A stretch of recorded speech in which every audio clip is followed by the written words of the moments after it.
Welcome to the Round Six Podcast, a weekly roundtable discussion featuring a variety of automotive subjects, interviews, special guests, and stories, hosted by the Round Six Gearheads. Brian Stupski, Brad King, Alex Welsh, and Eric Hibbs. On episode 6, we welcome world-renowned painter and owner of Mick's Paint in Pomona, California, Mr. Mick Jenkins.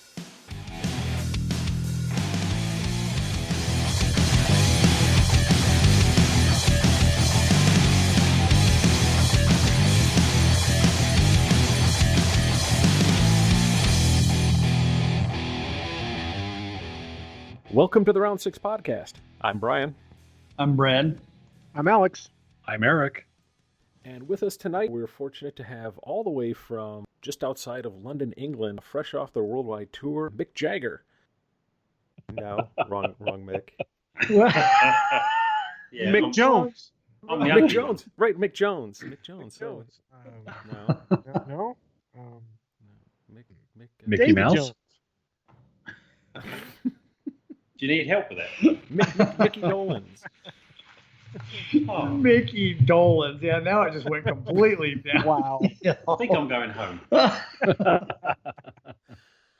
All kidding aside, we are. I was going to say pleasured, but that sounds really bad after the conversation we just had about prison.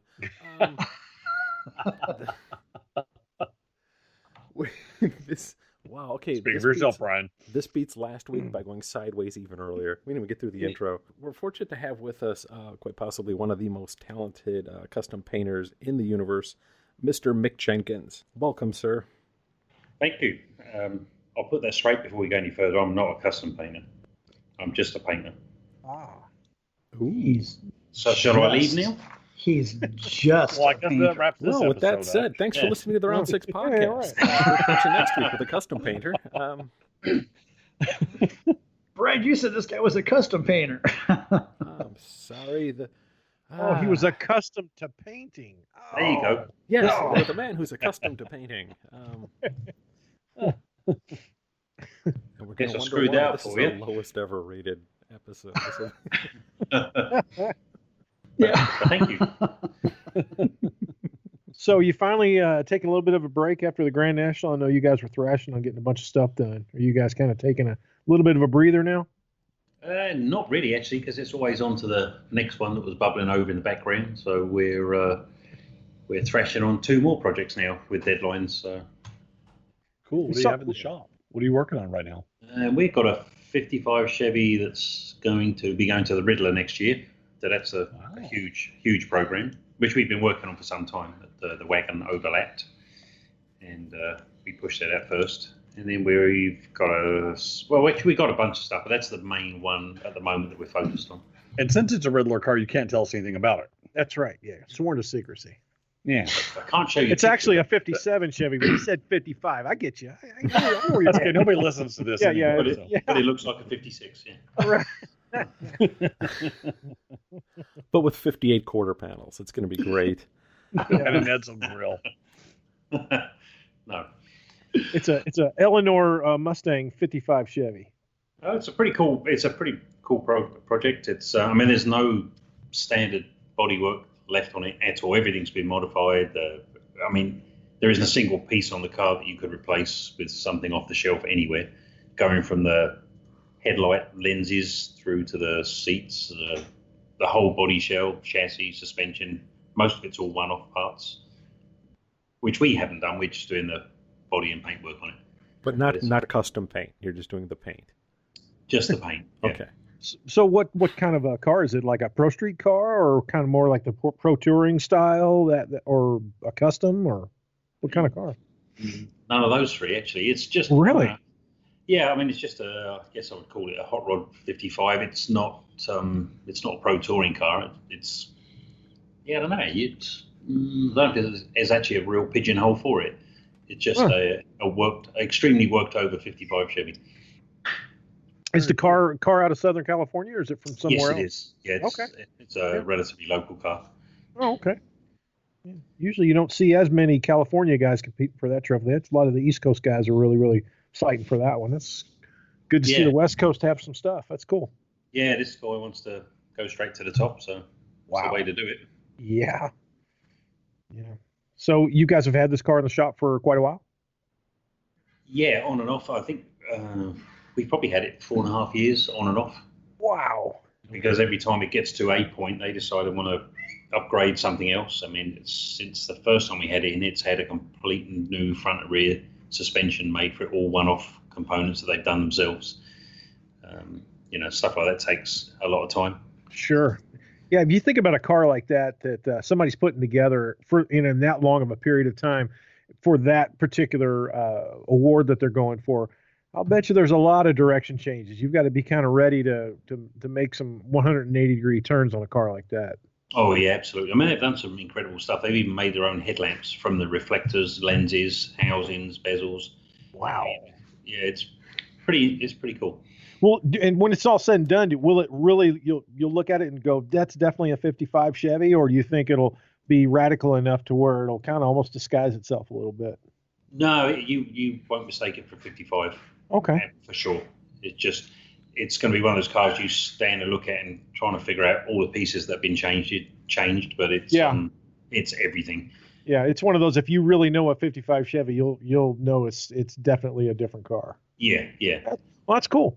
See, I love that. I'm sorry to interrupt. No, go ahead. I love that when you look at a car and you know it's changed, but you can't pick out exactly what, you can pick out the pieces, but it's got a whole different feel. It's like the manufacturer should have built it that way. I love it. I've always felt that's when a guy gets it right. 9 out of 10 people may walk right by it and never catch it, but that one guy that stands there and looks at it for 20 minutes and goes, I can't figure what is the difference. That is when you got it. That's when you did it. You've just described that 57 wagon that we finished. Oh, yeah. It's so understated that most people don't get it. They just see it's a nice wagon, but really don't get all the modifications. Yeah, that car, if somebody explained everything that was done to that car, I mean, they would just be blown away because there's so much work. But at the end product, it looks like something the factory would have done. It's that nice. Yeah. Right. I mean, proportionally, because usually when guys go to that extent and they're changing a bunch of things, they always have that, well, I can't say always, but oftentimes you'll see that one detail that just doesn't work and it catches your eye, and the whole flow of the car starts to get compromised because of one design detail. And on that car, you can't find one. It's right. It's done right. Absolutely. Yeah, it's a trademark of Pure Vision. We did that for Pure Vision Design. The owner's Bob Florine of ARP, but Steve at Pure Vision's got he has a good eye for that stuff, and they came up with a recipe that works. Yeah. It's very cool. That's Steve Strope, correct? Yes. Yeah. Nice guy. Nice color choices too on that car. It really works well together. It's nice because I think when we saw the rendering when they had the open house at the open house at the Father's Day. Like Come Father's on, Day. spit it out.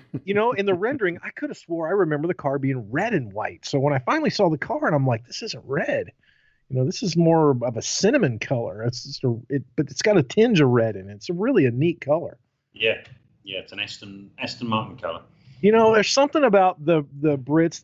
I love their color palettes that they use. I just think the Aston Martin color palette is just phenomenal. I mean, it's beautiful colors. I love it. Yeah, very understated normally. They've got the cleanest, gray, because I remember you guys did the Camaro for Steve and that 70 to 3 Camaro that they did. I think that was an Aston Martin color, and that was such a clean color. Yeah, it was. For a plain old gray, it looks something different from the car. Beautiful. I mean, it was really nice. I mean, the metallic in it's very, very fine. It's really nice color. Yeah, the other thing that I was going to mention too is at the open house, that's when the old Toyota truck was back in the back, and you guys were still doing metal work on it. And I have never, in my life, I've only seen 2 of that body style of Toyota truck. I don't know what year it is. Maybe early 60s? 62. 62. Yeah. And you will never find another one, out about. The other one that I saw was so thrashed. We saw it at El Mirage, and it was one of Brad's buddies. He had it. Oh, I forgot that. Right. Remember that one? I mean, It was really beat, but it was kind of cool just because it was, an old Toyota. And then you see that one. And I looked that car over at the Grand National, and man, did it turn out, our truck, man, did it turn out nice. Yeah, I saw pictures of that. I know that you've done that. Oh, it's beautiful. Yeah. Eric, Yeah. it is Yeah. beautiful. It's way past the regular Toyota truck. Yeah. Well, definitely. Yeah, interesting story. That car came from, that truck, I should say, originally came from Japan. The owner lives in Australia, bought it in Japan. I'm assuming he must have had one as a kid or something. Shipped it to Australia, then shipped it to Pure Vision for them to do the restoration. And then we got the truck from there. And the thing was so rotten, it's pretty much a throwaway. I was looking for a tailgate to replace the one on the truck that we were trying to bring back to life, and found I think it was a 64 of the same model with 52,000 original miles on it. They've been in a museum or a collection somewhere. And so we ended up using the majority of that and making it right-hand drive by taking the firewall out of the original truck. So there's not a whole lot left of the Japanese one, or the one sourced from Japan. It's mainly a nicer car, a nicer truck to start with, I should say, after throwing the first one away. I can't imagine trying to find anything for one of those. I mean, just any piece for one of those trucks. Were they more popular in overseas, versus the U.S.? I mean, could you find them easier to find parts in Australia than the U.S. on something like that? Yeah, I guess so. And they had the stock motor rebuilt. They ended up finding a camshaft in Turkey. I mean, wow. Yeah, crazy stuff. They were pretty scarce over here, and I think that was their first commercial vehicle. So, baby steps over here, I guess. But Yeah, there's a bunch of them in Australia. Why he got that one from Japan, I don't know. It looks like a little international, doesn't it? It does. Kind of, Yeah. sort of, yeah. It does. It's a little square, boxy look to it. Yeah, it's got some really unique fender scoops, and it's really a cool truck. Yeah. Look at some pictures up Yeah. on the website. Yeah. What green is that? That's another Aston Martin colour, funny enough. Is it? Yeah. That's a really pretty It's green. called apple tree green. Wow.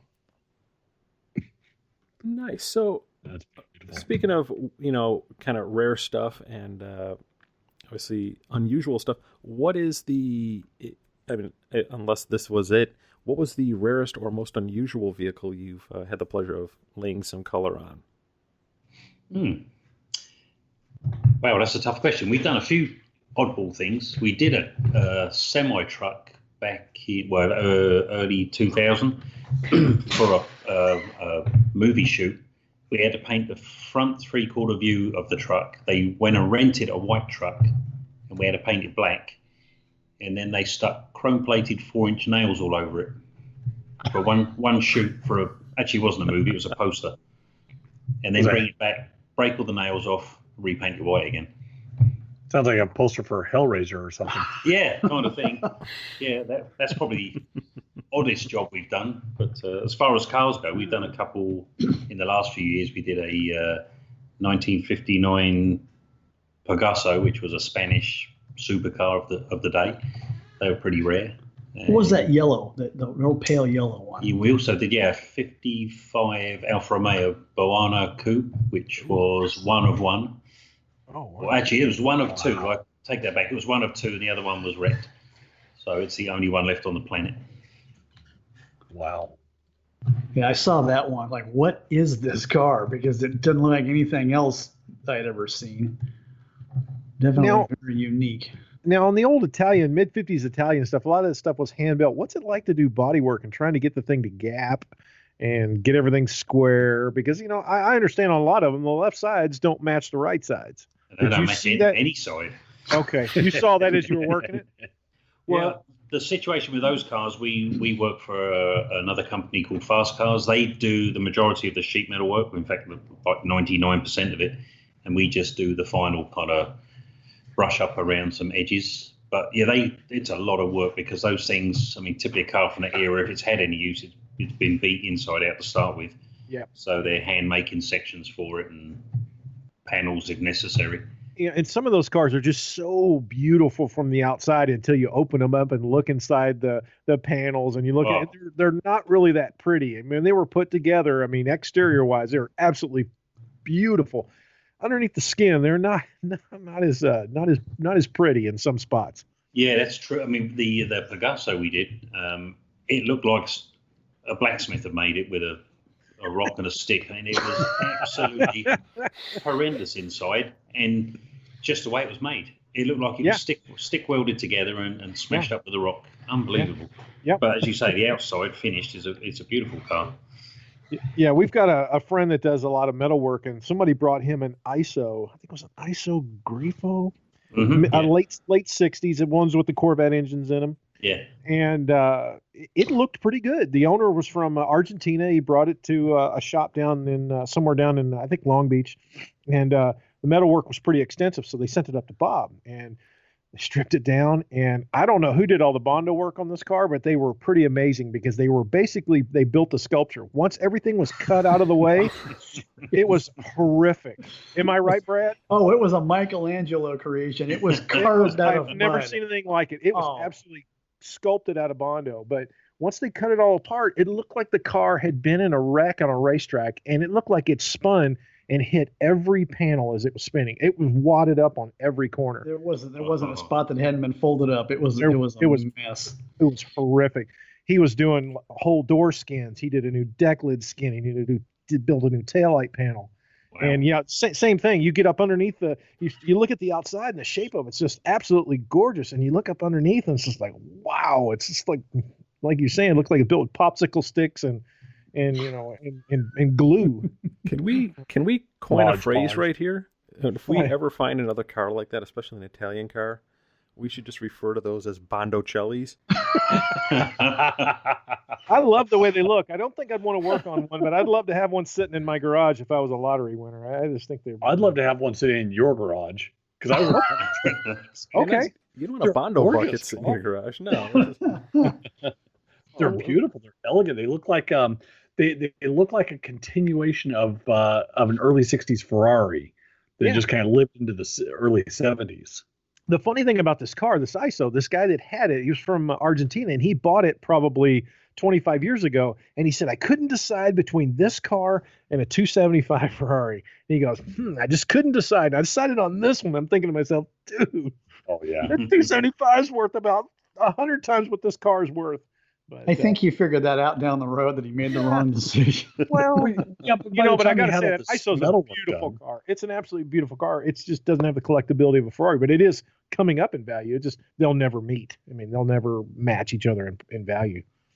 But it was funny how he couldn't decide which one he wanted. Wow. He would have been better off just buying both. Yeah. And that would be, if you could afford it. Yeah. So Mick, what's your favorite car you've worked on recently? I think for me, the stroke car, the '69 Mustang fastback, called the Anvil Mustang. Mm-hmm. That's probably my favorite car. Was that the white one? Yeah. That was.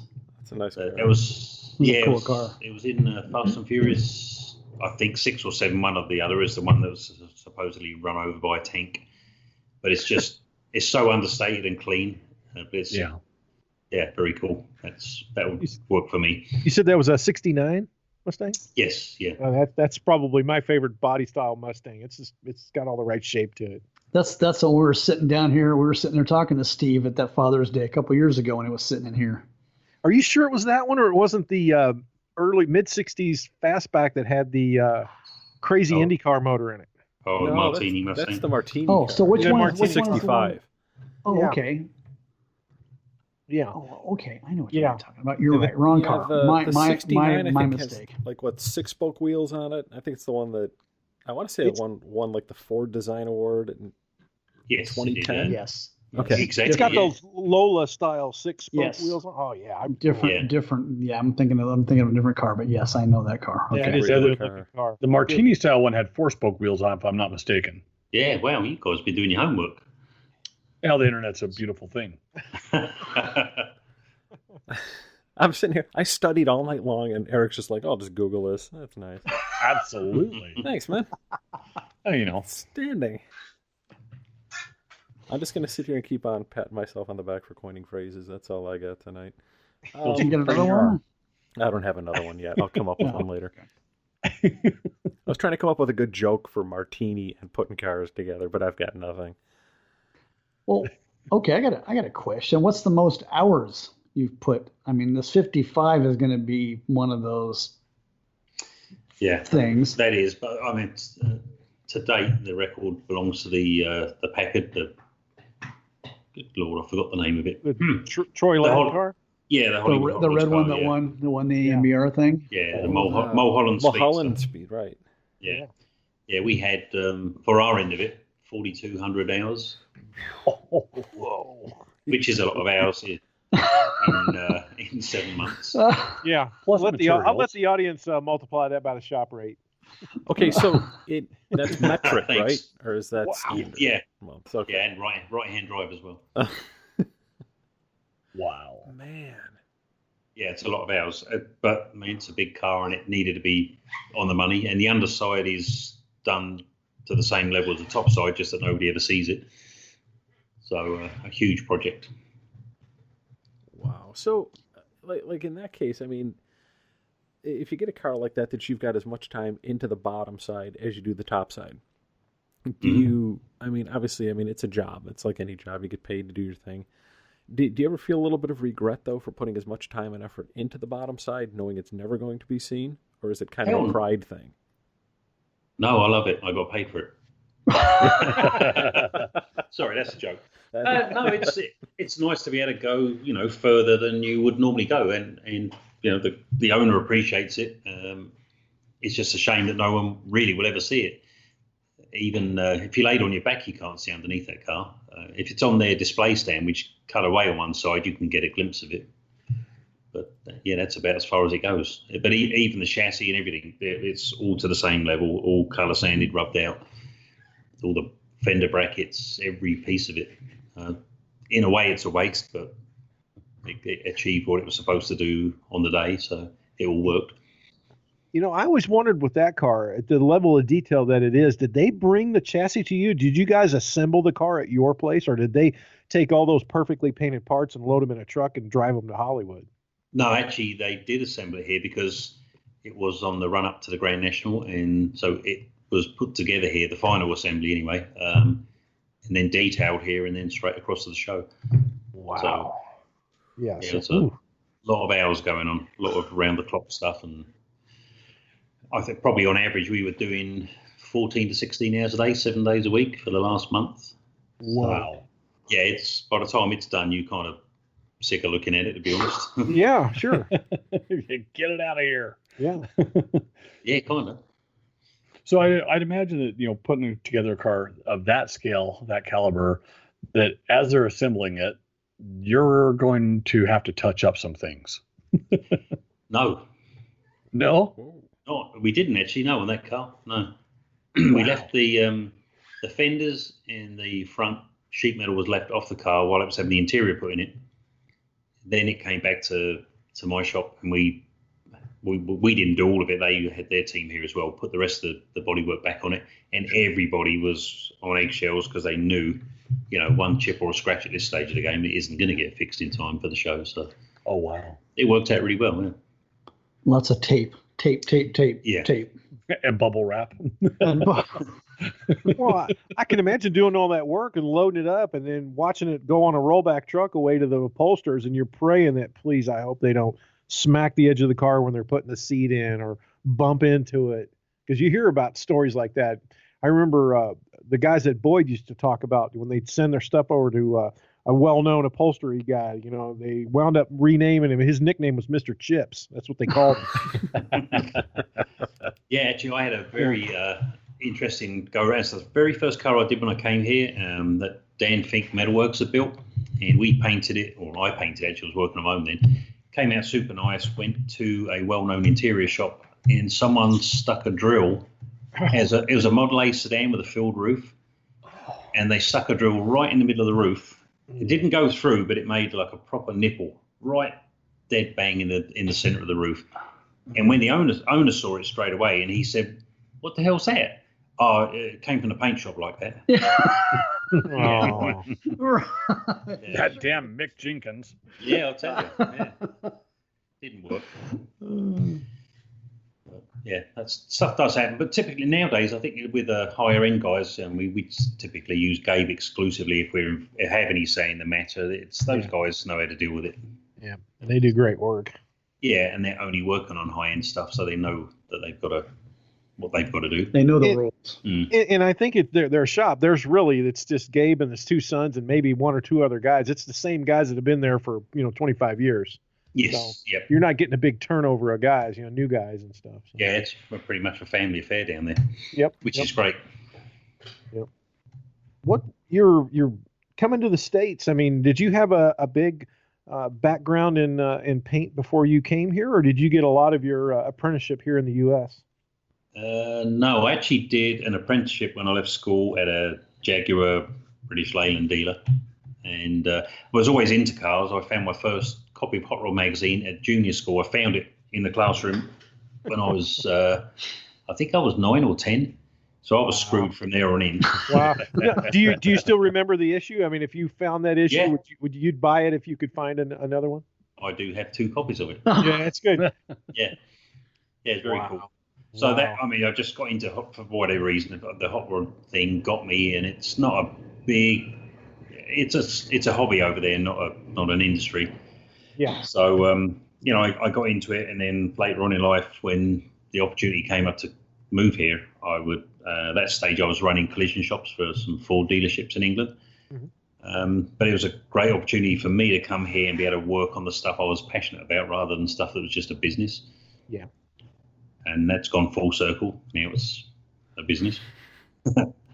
But no, it's coming from there to here, it's an incredible opportunity, to be able to get involved in these projects, especially at the level we're at now, where you're working with the big boys. It's pretty cool. How did you climb that ladder from going from working on production cars at a Ford dealer and coming here and then working your way up to working on kind of the upper echelon of show cars and things like that? I guess I got lucky. I mean, I've always been pretty thorough when I'm doing stuff myself, as far as hot rods or body and paint work. And I came here. Kind of funny now, but I came in '95, and a friend of mine said, "Well, what are you doing? Are you staying here, or are you a vacation?" And I'd quit work. I had a really good career there. Quit work, and I came here for I thought 3 months just to see how things unfold. What happens. And I ended up working in a little restoration shop for $6 an hour, not knowing whether that was good or bad. And I just walked away from a super well-paid job with all the toys and add-ons. And I think I worked for them for about 6 months and realised that it was going nowhere. And I got an offer from 2 of my friends work for Dan Fink, and they hooked me up with him, and I got to paint, I think, the last 3 cars they built. And it just kind of snowballed from there, really. Did some business with Alan Budnick, which was also really good for me. And he introduced me to Chip Foose. Did one specific car from the 0032 car that won the Grand National back in 2000. Mm-hmm. Did some stuff for SoCal at the time, and then ended up getting a job for SoCal running their fab shop and race car shop for 4.5 years. And then ended up leasing the building and doing what I'm doing now. So it's great because I've gotten to meet so many cool people and legends of the industry. Pete Jaboris being the highlight of it, really. Yep. And myself. And Brad also, of course. See? Yeah, we're glad Brad got to meet Pete as well. Yeah. There's always yin and yang, right? So one of the cars that I believe that you had a hand in, that's one of my favorites, is the blue 4950 Merc with a white Carson top. Yeah. Actually, it was a convertible top, isn't it? Yeah.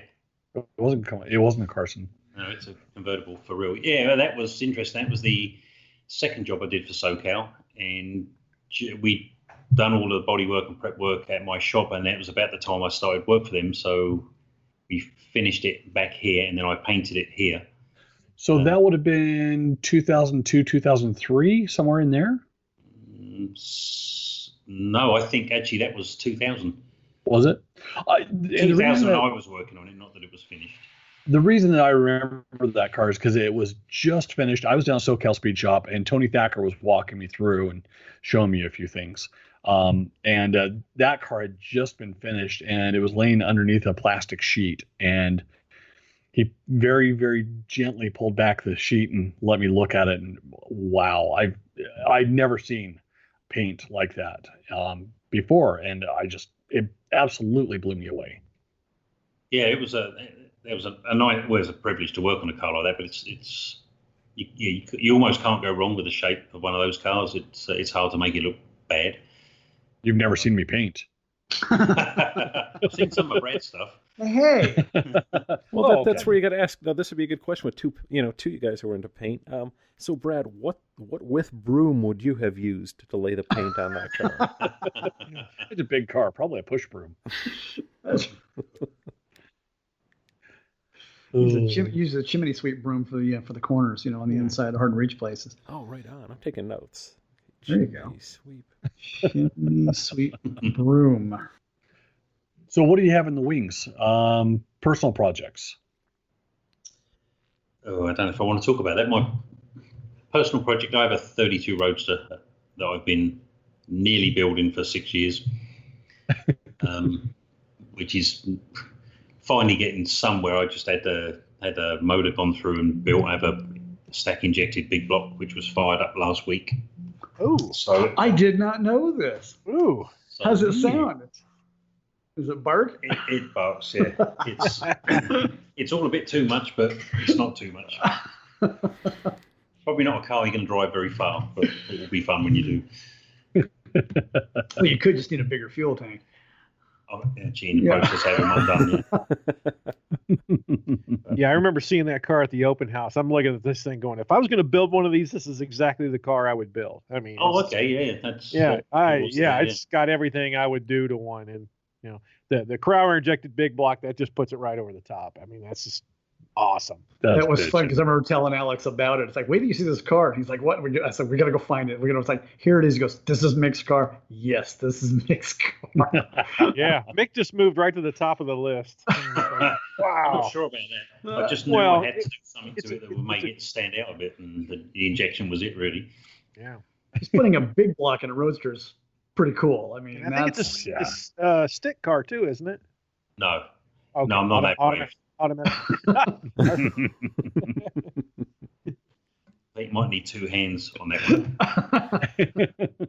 And I think in the past we talked about it, and you were talking about black. Were you thinking black? Still the same color? Yeah, I think everything I've done for me over the years has been black one way or the other. Yeah. I feel like I'm obliged to, really. It's the hardest one to make look right. And exactly. Yeah, that's the best calling card a painter could ever have. Yeah. Hopefully it won't be mine for too long. Oh, you're considering? Okay. You're going to build it and turn it? I think I'm already bored with it, to be honest, because it's taken so long. So, which is probably not a good way of looking at it, but that's how it works. Yeah. You put a motorcycle rack on the back of it and you haul your bike around. See, that's perfect. Do you do any motorcycle work at all? Do people bring tanks and fenders to you or anything like that, or are you mostly car stuff? It's mostly car. I think I've only ever done 3, and one of them was mine as far as bikes go. Hasn't evolved, and I'm not, as I said before, I'm not a custom painter as such. So normally that stuff, they're looking for more artwork, more upgrades street than mine.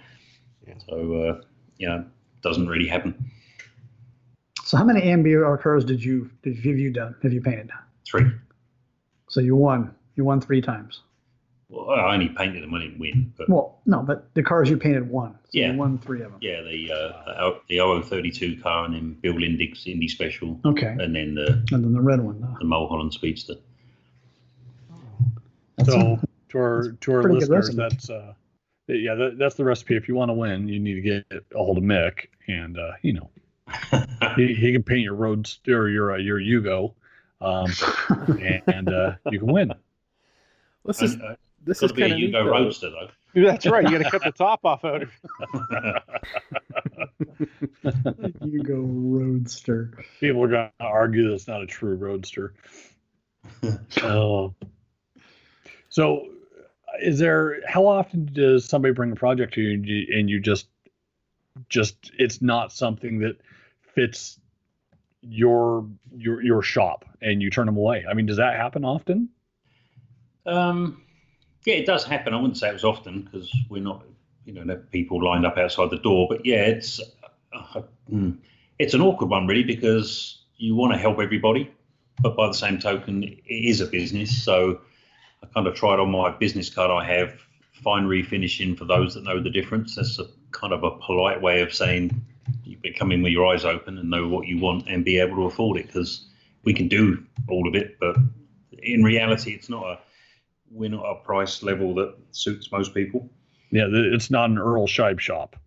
No, because if you want it, my guys work to a level now, and it's hard to back down from there. So I can't expect them to turn out 10s and then turn around and do a 5 or a 6. It just doesn't work. They'll continue to do the right thing, and I end up owning half the car, or feeling like I do. So it's not a good situation. I know in a lot of paint shops, it's difficult to keep help because a lot of guys get to a certain level, then they decide, well, I can do this on my own. Do you find it difficult to keep a team for periods of time? No, actually, I don't have a problem with that. My problem is actually finding them in the first place. One of my guys has worked with me for 20 years. The other one, 12. And I think the newest one I've got of any skill level that actually, that's going to sound wrong, but that actually works for me right now has been here for about a year. But I'm really picky about who I employ, so it's hard to find anybody that meets the criteria to begin with, and I won't take anybody on who thinks they know how and I haven't seen what they've done, because typically they're not much good anyway. There's so many people out there who talk up a storm and can't deliver the goods. Yeah. I can imagine in a business like that, when you're trying to achieve a particular level and you hire somebody and you've got to give them some sort of probationary period so you can feel them out and see what they can do. And it'd be kind of risky at times to turn somebody loose on a high-end project and you find out this particular person just isn't meeting your standard. Yeah, but funny enough, you can figure out pretty quick. I would say the first day typically. You just watch their technique. Yeah. Yeah, and their attitude with the other guys too. I mean, if they come in with the old ego going, then that doesn't work straight away. They can go. Right. But it's interesting. I've had someone who was considered as a famous local custom painter who was looking for a job. The guy couldn't even turn. The first day he was 4 hours late. Said he got lost. And it just got worse from there. No tools. And then he's trying to bribe my guys to do the bodywork on the cars so that he could paint them later, thinking I might not notice he stood in the corner of the workshop for 6 months at a time. But without a break, of course. And paid hourly. Yeah. So it's pretty easy to figure out. It's still finding anybody that who knows enough and is not full of themselves and is professional about their work and their work ethic. It's tough. Yeah, there's been times that Brad and I have talked about it. He'd be being down there working in your shop all the time, and he has a lot of respect for the guys that you've got working on your crew. He just talks about some of the techniques and the way that they do their work, and in the paint jobs they show. I mean, the quality that those guys do. Yeah, I'm really, really fortunate to have a good team. And now obviously it's not hard, but I have to work to keep them engaged and here still, but you just have to pay him too much money is what it boils down to. Yeah. No, a painter of your caliber, do you find is it difficult when you go to say a show and you see another paint job? Is it difficult for you to walk away from it, or do you like look at it and start critiquing it in your mind? Not saying anything out loud, but in your mind, you've got this checklist going, well, he missed that, or he forgot this, or I could see a sanding scratch, or do you do that, or you just kind of take each paint job as it is and, just accept that that's just the way some are. No, to be honest, I don't really look too hard at the paint job as a paint job. For me, if I go to a car show, I'm looking at the car overall. If it sits right and it's my kind of car, I don't want to get too close because you can find issues with everything. Sure. So I'm looking at the car, not the paint job as such. Unless someone's out there bragging and doing all their puffed out stuff, I'll go and have a look. But you can always, there's always stuff to be found. It's almost impossible to do a perfect paint job. Yeah, that's true. Oh, I don't know. I've seen quite a few come out of your shop. No, I don't think so. You must have the wrong person. It's funny though. It's you've got to be your own worst critic, and what all of us would look at and could not find fault with at all. You're like, oh, look over here, and it's this, and you could be looking at something, pointing it out, and we're like, nah, I don't see that. But that's good. Yes. Keeps the paychecks coming, right? Yeah, it's tough actually because you are your own worst critic, and you have to be because otherwise you just run into the rest of the crowd. I mean, there's a lot of people doing some super nice paintwork out there, and you've got to work to stay. I'm not saying we're at the top of the heap, but to have a presence in the market. So yeah, we end up going further than we possibly need to, but at the end of the day, on the right car, it works. So that's how the results come. In the last 20 years, have you noticed that paint quality, paint jobs, and finished car, the quality has gotten so much better?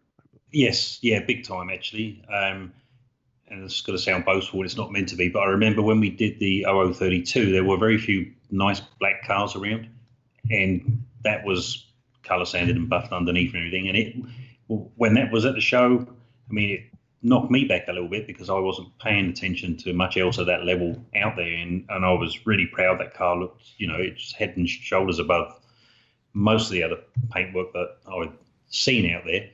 And nowadays, you are almost lost in the crowd.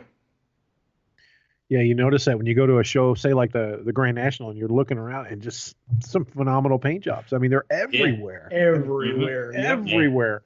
And then, you go into where all the lowriders are at. Then you've got paint and you've got graphics, and that stuff is just mind blowing. I mean, it's just, oh. Yeah, that stuff puts me in shade. I mean, I wouldn't even know where to begin. We always kind of make that a special effort whenever we go to that show because, years ago, if you would have said, hey, let's go look at some lowriders, I would have said, nah, it's just not my thing. I love that building. I mean, that's one of my favorite buildings out of all of them because you're looking at these cars and they're just phenomenal. I mean, you look at it and you go, the first thing you think of is how long did it take to lay this graphic out? How much tape did these guys use? How many books of gold leaf did they use? How much one shot did they use? It is amazing what those guys do. Yeah, and how can anybody pay for it? Because I know how long it takes to do what we do nicely, and that's a whole different world all over again.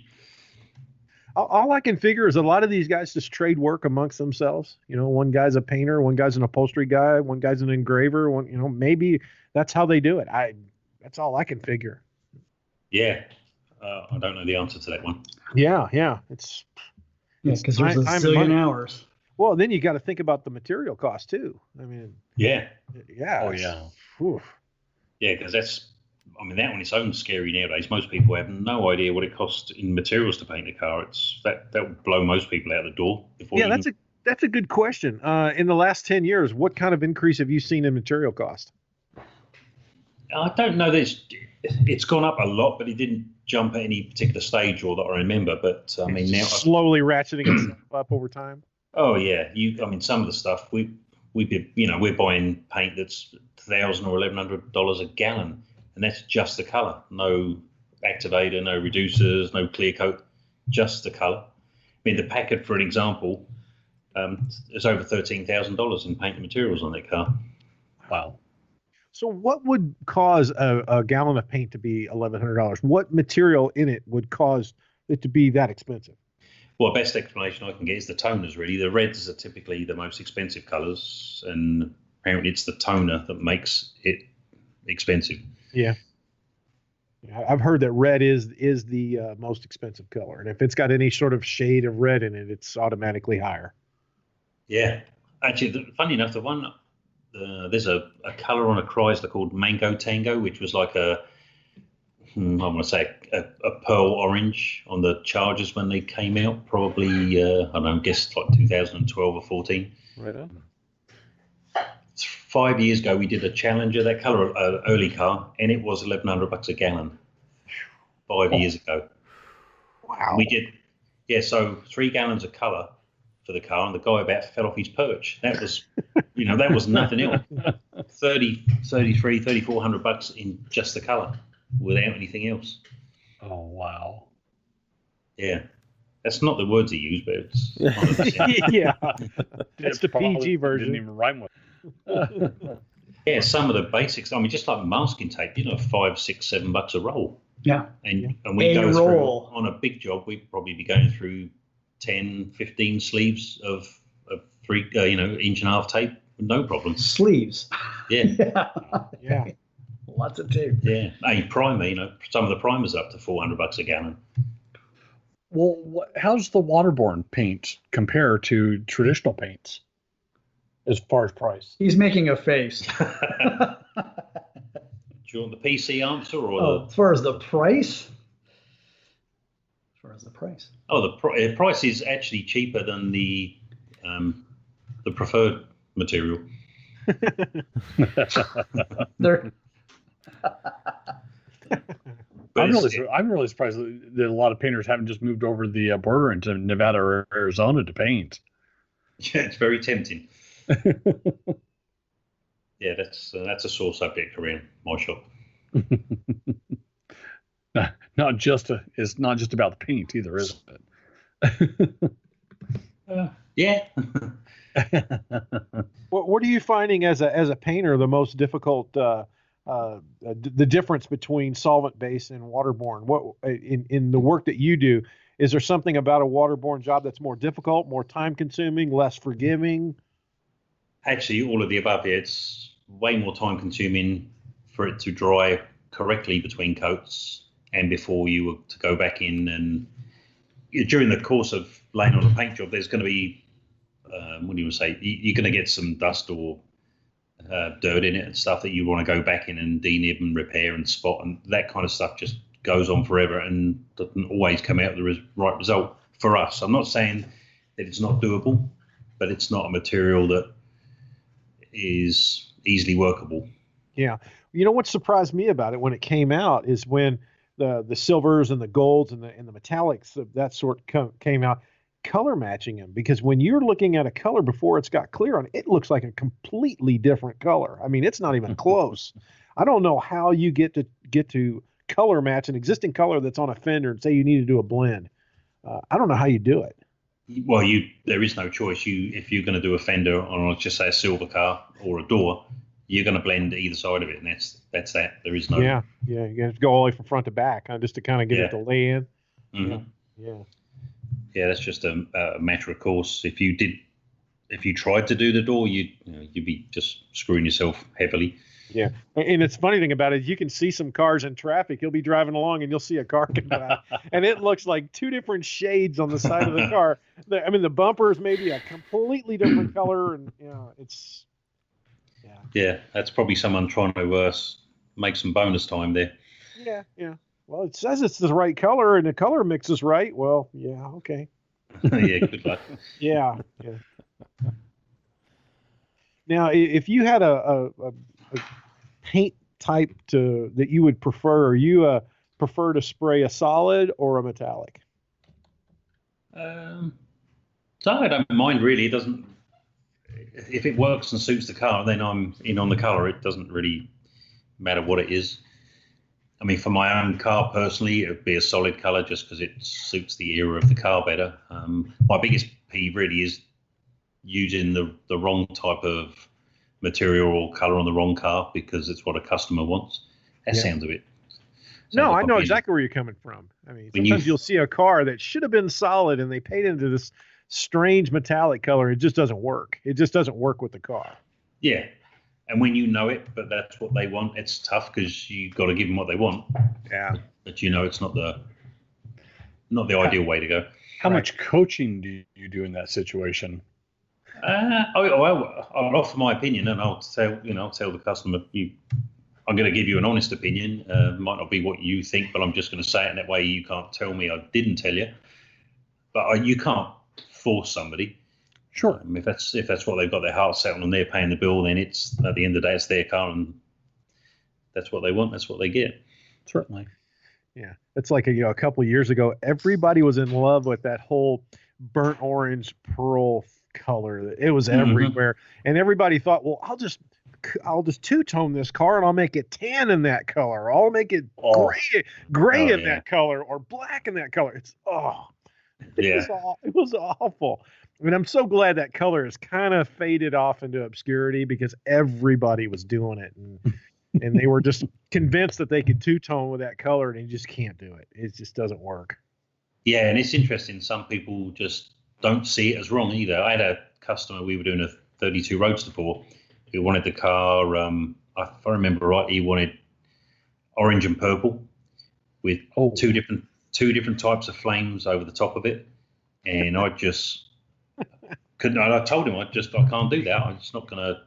I can't consciously roll over for that, knowing that when the car's finished in a year's time, when you roll it out, it's going to look like it's 20 years old already. Yeah. And you're going to pay a ton of money because it's a super involved process to do what he wanted to do. Yeah. And thankfully he got it, and we ended up doing the car red with traditional flames-ish. Yeah. And he loves it, and everybody's okay with it because it doesn't look too far out of bed. But the other way would have been, I wouldn't want my name on it or anywhere near it. Yeah. Well, Brad and I know of a car that was done by somebody a number of years ago where the guy wanted the top in the the burnt orange color, and he wanted the bottom in the blue color. And wow. Well, it was a year thing. One was it was the end of whatever it was. Yeah, and this guy had convinced himself that, well, people are going to know that this is the last color you could get these things in blue, and this would be the first color that you can get. He had some analogy that he was using, and it was awful. Yeah, it was awful. I want to be judgmental. It was the prettiest PT Cruiser at the cruise night, wasn't it? It was a Chevy HHR SSR. Of course it was. SSR, and it had airbrushed 57 Chevy trim on the side that they used with that chrome spray on it, or not. It was chrome. The can says chrome paint on it, but we all know it doesn't even look close. It looks like bright silver. Wow. The two colors did not work. I don't want to pick on people. No. It's just like it didn't work. It's just one of those examples of good quality paint job. It just two colors. It just didn't work. Yeah. Not uncommon. Yeah, and that's what the customer wanted. So he gave him what he wanted. Yeah. Yikes. Are you seeing more of a trend right now of customers coming in wanting metallics or wanting solids? Because sometimes the colors come in and out, and there for a while solids were super, super popular, and I think they still are. They're kind of still my favorite, but I'm starting to see some really subtle metallics starting to show up. Are you seeing that too? Yeah, well, actually, I think since we've been doing stuff for Steve Strope, he's got a really good eye for color, and so I'd say half the cars we've done for him have been metallic. Pretty evenly matched, I think, between solids and metallics for us. Nothing jumping out particularly.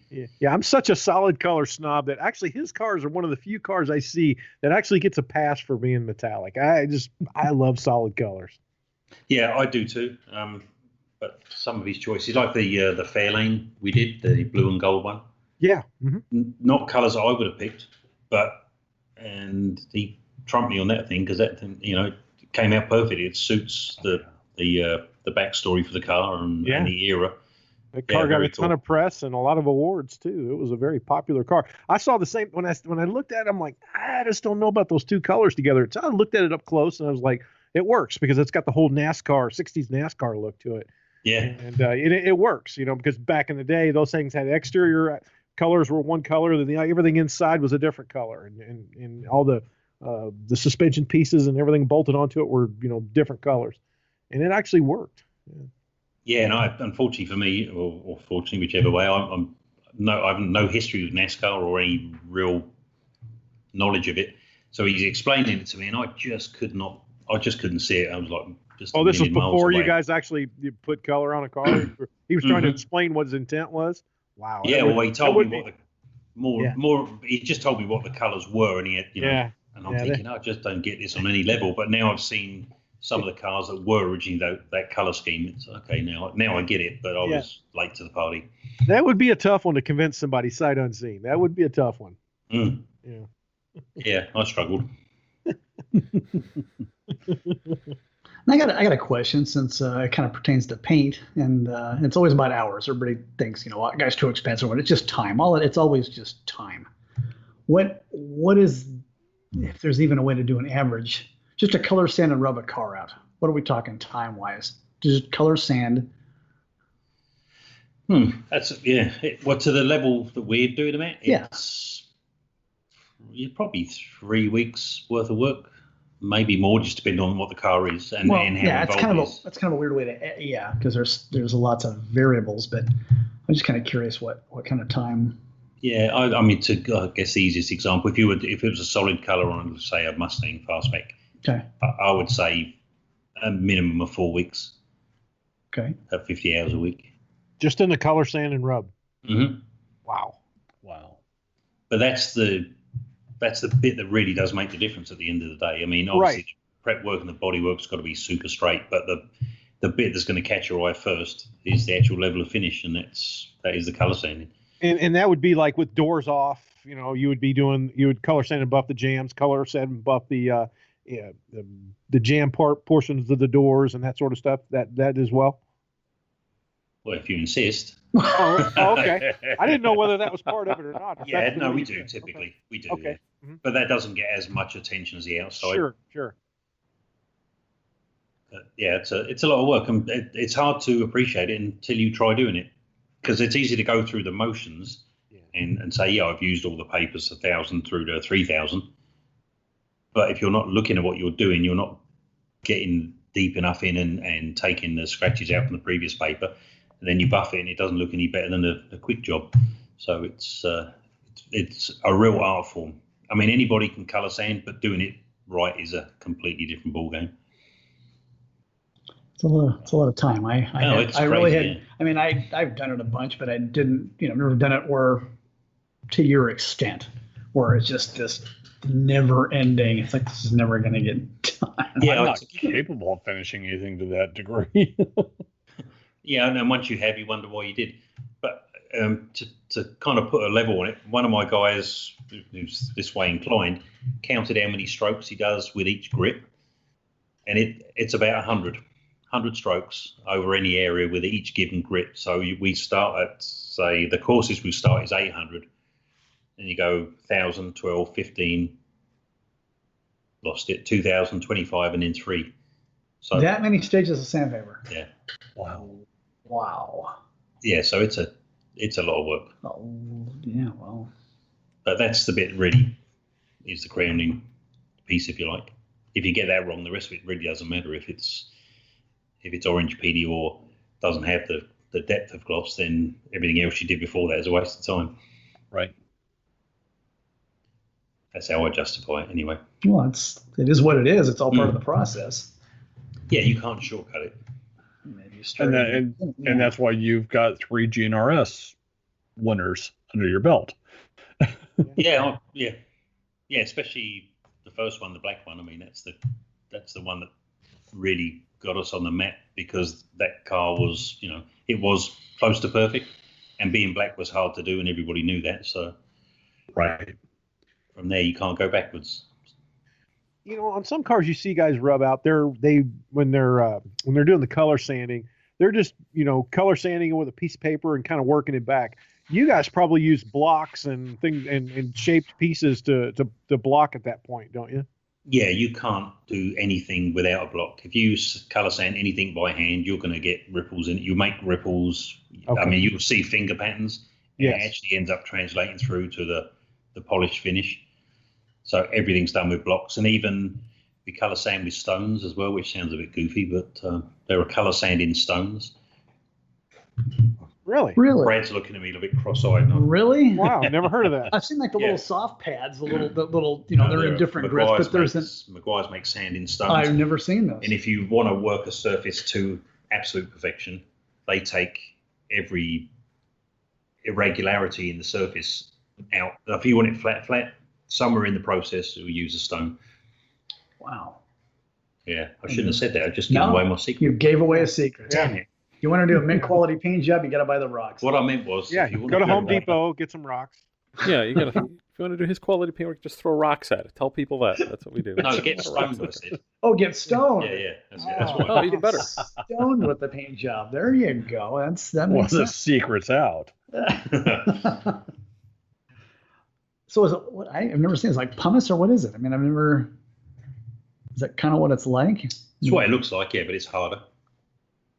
And there's a whole magic to using those things too, because you can do a ton Go of right damage. through it with the freaking edge. I'm sure if you weren't careful. Yeah. So it's actually a sanding stone, not a stone that you wrap your paper around, but you actually sand with the stone? Yes. Wow. Yeah, it's a sanding stone, not a. Well, it's the way I sharpen my Different knives. grits of it. So Yeah, that kind of thing, yeah. But you've got to keep it clean as well, so you're sanding it with paper in between using it to sand paint. Otherwise, you might get a build up of paint stuck in the stone and then cut great grooves in it. I've seen Paco do Yes, that I before. thought you probably would. That's what he was doing. I was watching it, and it's like, what is he sanding? He's like sanding his sandpaper. I couldn't figure out what he was doing. Okay. Yeah. And it's only small. It's about probably, I don't know, 2.5 inches long, 1.5 inches wide. So if you're going to do a whole car, you better have your patience on. Well, I was just thinking, I was feeling some brotherhood with that stone for a second. So 2.5 inches by 1.5 inches. Yeah, I know how it feels. I try to keep mine clean too. Yeah, hopefully it's not flat like a stone. I always wonder, with the stone, you just use water, or do you use some sort of a lubricating fluid to move it around? I mean, you just get it wet and use water, or use like some sort of a light soap, Nice, Right, nice don't have segue. baby shampoo and water. I don't know. I mean, what would No, you use? just regular water. We just use maybe a little bit of a soap in it, but not a lot. Not that you feel. Yeah. Okay. Just enough to give it a little bit of Bit of extra glide. Right. Yeah. You can feel a little bit in the water. The water's Yeah. got a little bit of a different feel to it. Mm-hmm. Wow. It's a real science to that stuff. I just learned something I did not know. Yeah. Oh, you can leave the money on the table when you go. Yeah. throw some in for me, Brad. I'll get you next Thursday. Yeah, I'm sure. After Taco Tuesday, you won't have any money, Eric, anyway. So it's Well, that's the reason I said Thursday. yeah. Okay. Oh, now you're Well, making me want to drive to Vegas. Have we left anything out? Anything we want to ask him? We covered a lot about paint jobs there. You know, I've got a question. If you're doing just a solid color, typically how many passes do you make? How many layers of paint do you know? Because a lot of guys say, oh, I put 10 coats on the tops of the doors because my arm hangs out, things like that. But I put 4 coats on the outside of the doors. I mean, do you do it similarly, or do you do it even for a show car? You always count coats. Right. Because if you're painting, let's just say it's a solid color and you're doing the doors and fenders separate from the body, sounds as strange as it sounds, there's a saturation point. You want to make sure you reach that and go past it, because when you color sand, obviously you're taking color off if it's a single stage solid color. Typically 4 to 5 coats minimum of color. Mm-hmm. And if it's a base coat, with clear going over it, it'll be the same plus a little bit more, maybe 5 or 6 coats of clear over the top, because the base coat color isn't as thick as a single stage solid color. And do you do like a higher build, like on door tops and tops of fenders, things like that? Or I'd imagine at some point that's going to affect the color on a show car. No, we don't really. If you've got, let's just say it's a metallic or a pearl, if you've got 6 coats of clear, you've got plenty of paint on there, even after color sanding. So, and if someone's hanging their arm over the top of one of our paint jobs, then he's got more money than sense. With his metal watch banging against the door, right? Yeah. Right. Yep. So do you have a particular paint brand that you prefer, or do you use certain brands for certain things? No, we always have used PPG. It's really people do bounce around, but you're kind of chancing your luck a little bit. At least if we use PPG and we use their system all the way through, it's a good, solid, guaranteed result. You're not going to have any issues with stuff reacting differently, or different drying times, different methods that don't work for you until you've practiced or had a few runs at it. So no, we stick with PPG. Okay. I figured, being from Europe, I figured you would be a BASF guy. No, I used to guy. be Sickens. Used to be a Sickens guy, but PPG, it works. I mean, it's a good product. Don't have any problems with it. Never have had problem. Yeah. So we have tried other brands, but just haven't had the same degree of success. And it's awkward to start all over again. As far as knowing what that paint does and how it reacts and how much build you get with it, and so just stick with a proven formula, and that's good enough for me. Yeah, I've always heard that about PPG, that their colors and their clears are both good, whereas some brands, they may have one that's good and one that's not so good as far as color and clear. Yeah, absolutely. And the other thing, if anybody's listening in and is thinking about painting the car themselves, just pay for the good stuff, because you'll pay double for the bad stuff. There's some of the cheap clears out there that have no UV protection in them. You see the cars that go milky and stuff's burning off. That's the cheap stuff.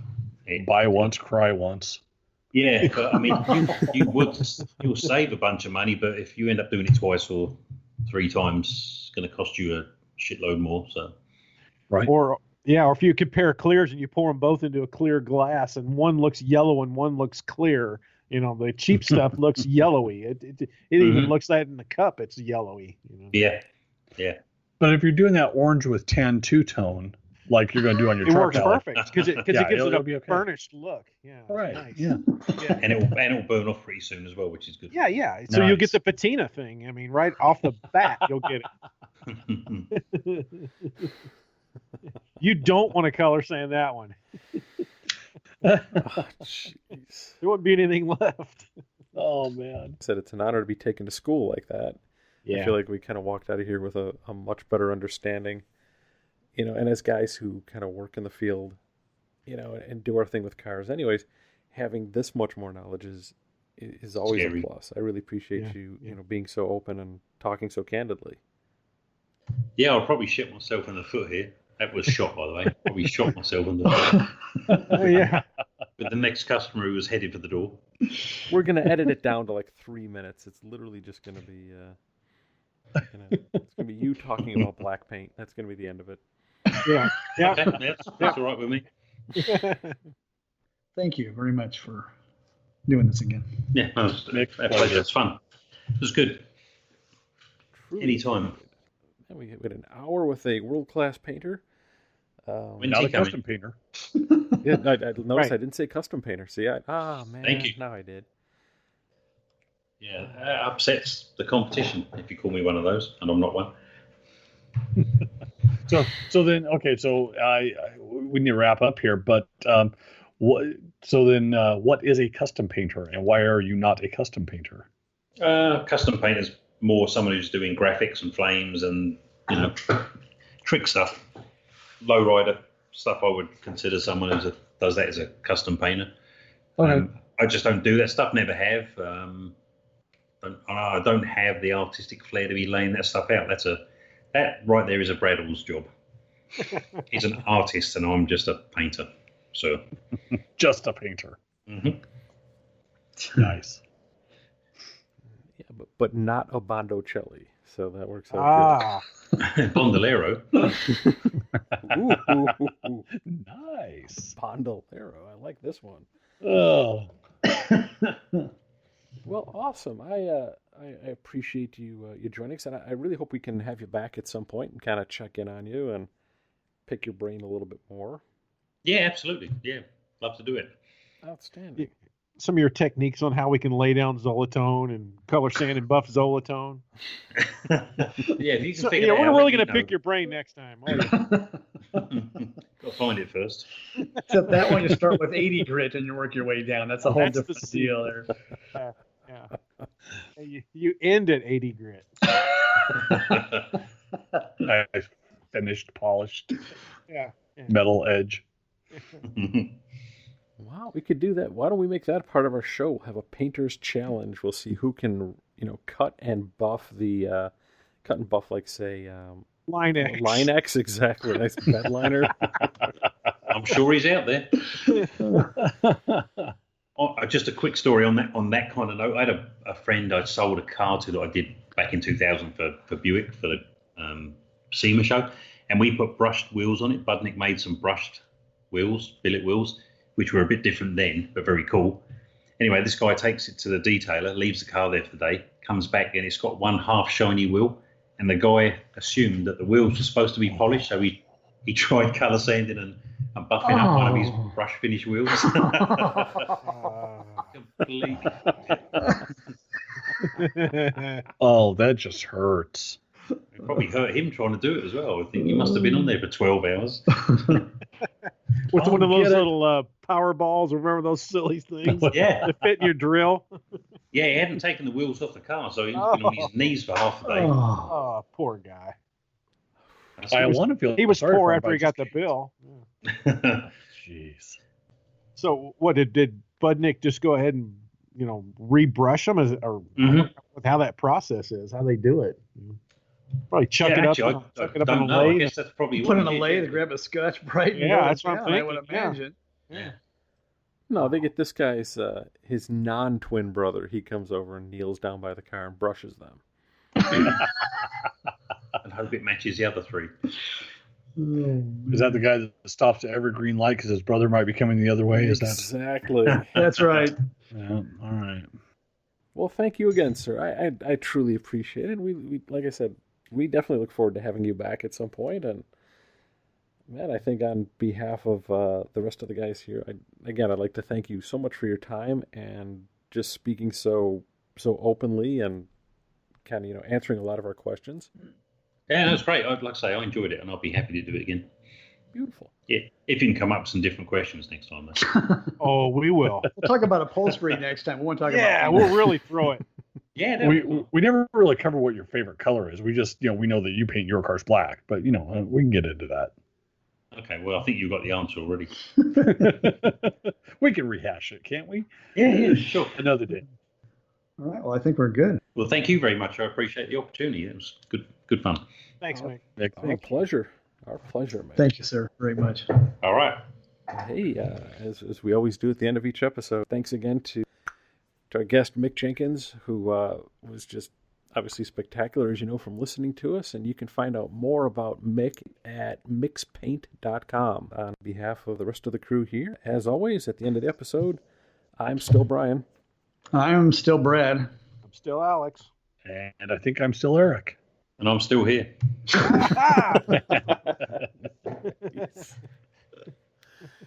Nice. Beautiful. That was All right, guys. Are we good? And we'll catch you on the next episode of the Round Six podcast.